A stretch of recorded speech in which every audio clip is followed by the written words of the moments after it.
Let's explore the world of The Handmaid's Tale and its story of struggles and standing up against unfairness. The TV version goes beyond the original book, so we wonder, how does the book end?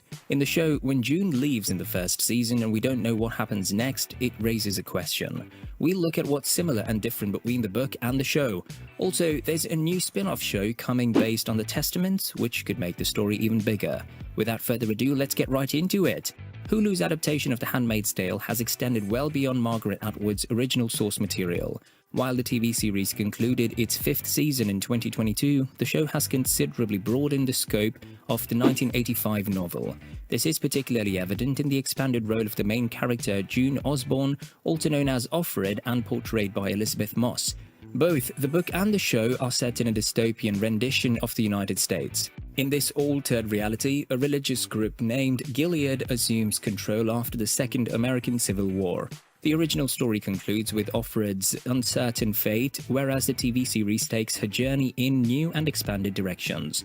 Depicting a society ruled by a totalitarian theocracy, The Handmaid's Tale focuses on the oppression of fertile women who are forced into the role of the handmaids, responsible for bearing children they are not allowed to raise. The TV adaptation garnered significant critical acclaim, particularly in its initial season, which earned 8 Emmy Awards. While the show has diverged from the source material, including taking the character June to new settings like Canada in the 5th season after her escape from Gilead, it's worth revisiting the conclusion of the original novel for insight. How does The Handmaid's Tale book come to an end?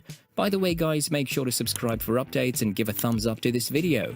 First of all, let's see June's story ends in the same place as Season 1. Given the mystery surrounding June's fate, the question about the ending of Handmaid's Tale book is reasonable. While the TV adaptation does make changes to Margaret Atwood's original novel, these changes are primarily motivated by practical concerns. The character of Offred and her interactions receive more depth in the show due to its broader perspective, as opposed to the book's limited viewpoint. The show maintains many key plot elements and even retains the ending of its inaugural season. In the concluding episode, The Handmaid's Tale Season 1, titled Night, June makes a significant revelation about her pregnancy. She entrusts the secret in Nick, the Waterford family's driver and the father of her child-to-be. Toward the end of the same episode, an unmarked van arrives, unnoticed by June's commander. Nick encourages her to have faith in him, leading June to board the van. It departs for an undisclosed destination, marking the end of the first season of The Handmaid's Tale. The creators of the TV series deliberately aligned the ending of the first season with the book's conclusion. This conscious decision aimed to maintain continuity despite the show's plans to extend beyond the book's narrative. The TV adaptation offers a more intimate portrayal of Offred's hesitations regarding the van, her concerns about its occupants, and her pregnancy's certainty. Eventually, she chooses to enter the van, and it departs, leaving her destiny unresolved, echoing the ambiguity of the TV show's ending in The Handmaid's Tale.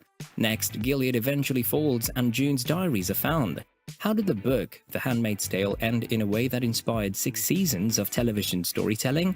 The answer is that The Handmaid's Tale television series simply picks up where the book left off. What happens after June gets in the van is the main variation between the book and the TV versions of The Handmaid's Tale. In The Handmaid's Tale Season 2, June is eventually transferred to the former headquarters of the Boston Globe, which is now serving as a safe house, and the tale continues from there, including her return to Gilead. The end of the book is quite different. After June gets in the van, her story stops, but the book continues in a different way.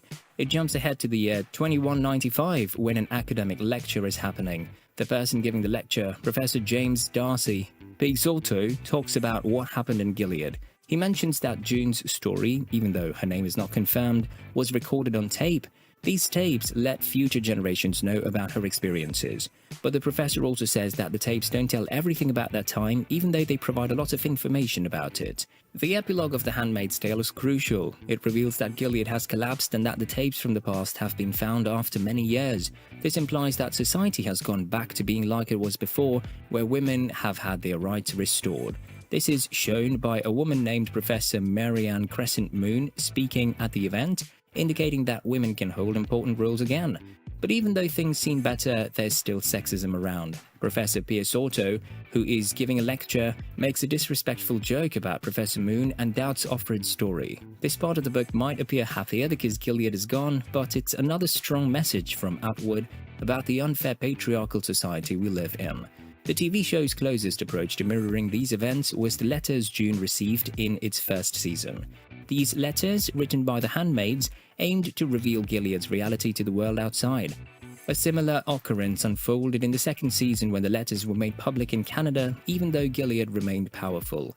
It's conceivable that the show might create its own variation of the book's epilogue as it concludes its sixth season. Up next is June's fate is left unknown in the book. At the Handmaid's Tale's conclusion, June enters a van without knowing its destination, leaving her fate uncertain. Following this, the 12th Symposium of Gileadian Studies lecture discusses June's story but doesn't offer clear answers. The novel's ending maintains a deliberate ambiguity about June's outcome. Nonetheless, this open ending forms a sturdy base for the show's extended storyline, allowing for a broader narrative arc. As a consulting producer for the TV adaptation of The Handmaid's Tale, Atwood's involvement suggests that many elements within the show might have been influenced directly by her. Her contributions extended to expanding the story beyond the source material, including the inclusion of colonies. Even though she didn't write the TV series, Atwood could have played a part in shaping Offred's narrative beyond the book. Nevertheless, there is a significant potency in the uncertainty surrounding Offred's fate.